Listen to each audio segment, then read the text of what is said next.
You got it. Let's talk about the political psychology of authoritarianism. And before we dive in, we need to talk a little bit about its history as a concept in the field of psychology. It's not surprising that the construct emerged in the 1930s in Europe, specifically in Germany, at the Frankfurt School of Critical Theory. Really important names come to mind. Theodor Adorno, Erich Fromm. The Frankfurt School was neo-Marxist. It sought to understand how human psychology intersects with political, social, economic arrangements. It's unsurprising that it focused on alienation, especially when you think about Erich Fromm's work. In The Escape from Freedom, Fromm wrote on authoritarian submission. He said it helps the individual to escape from the unbearable feeling of aloneness and powerlessness, with the goal to get rid of the individual self, to lose oneself.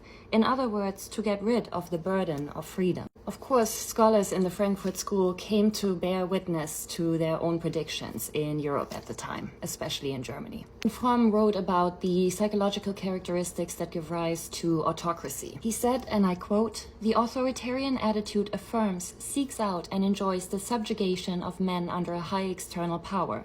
Whether this power is the state or leader, natural law, the past, or God.